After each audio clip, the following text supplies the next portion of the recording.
Pode ter medo. Como que você lidava com a pressão do seu público gospel? Que, tipo, meu Deus, acompanhei ela a vida inteira, desde criança. Como que foi lidar com a pressão do público gospel agora que você migrou pro pop e acabou saindo desse nicho pra entrar pra um nicho que era tecnicamente seu sonho, você queria viver do seu sonho. Assim, eu sempre comuniquei muito os meus pensamentos. Eu acho que isso foi até um gancho para as pessoas se identificarem muito comigo e eu ganhar um bom público, porque eu sempre fui muito aberta nas minhas ideias. Então eu sempre falei pro meu público o que eu pensava sobre arte, Bíblia, por exemplo, espiritualidade e Bíblia. Sempre falei para as pessoas abertamente sobre isso. Então quem tava comigo sempre ouviu o que eu tinha para dizer. E aí quando eu tomo uma atitude dessa, não estranha. Porque a gente já conversou sobre isso. A gente já... O seu público. O meu público. Aí as pessoas que estranham são provavelmente as pessoas que nunca pararam pra me ouvir. Só que aí, eu já falei. E eu não tenho mais tempo de ficar repetindo o que eu falo o tempo todo. E ainda mais repetindo pra quem não quer entender o que você tá falando. Então, com relação a essas pessoas, a gente só pode seguir.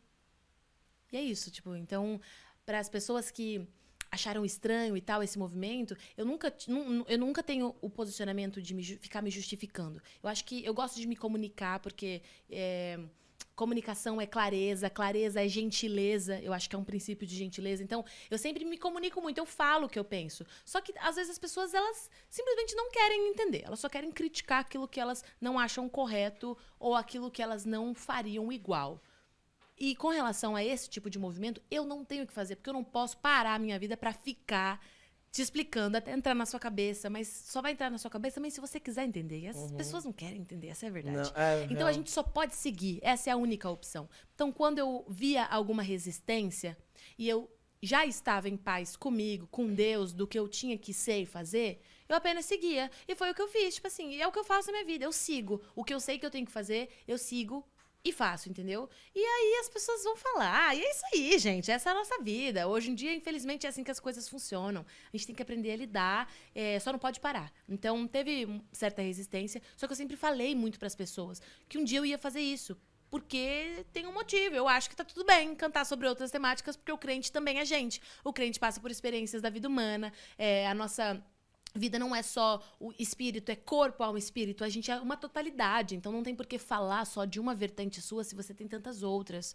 E não tem nada de errado você falar de outras temáticas. A minha abordagem sempre foi essa. Por isso que hoje eu não escrevo mais temática religiosa. Hoje eu escrevo sobre, sei lá, uma frustração amorosa.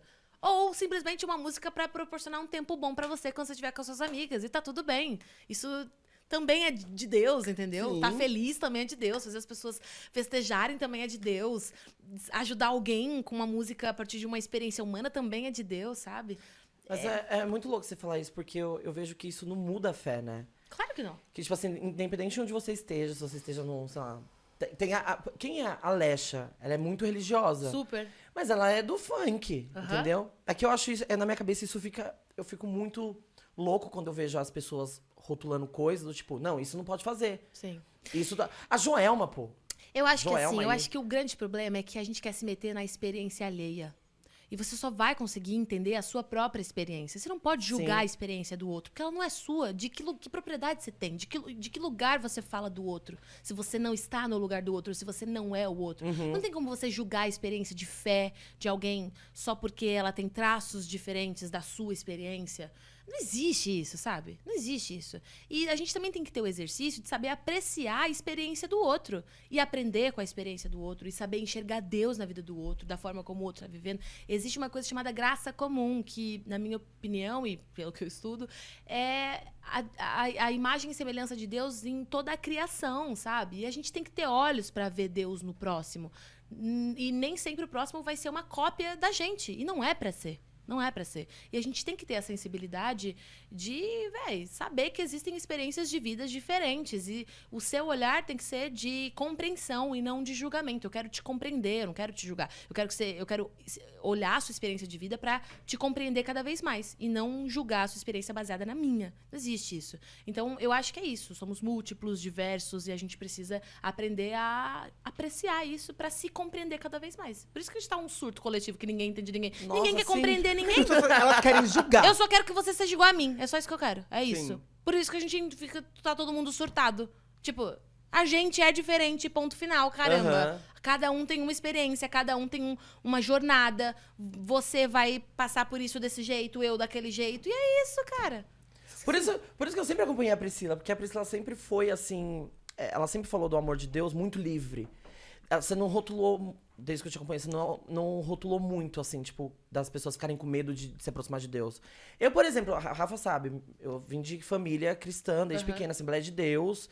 E no momento quando eu comecei a trabalhar com a internet, eu fui muito julgado pelos meus amigos de dentro da igreja. Só que eu não tava fazendo nada de errado, Pri. Sim. Eu não estava fazendo nada de errado, só estava imitando a Pablo Vittar, com uma peruquinha na cabeça. E pra mim tava tudo bem.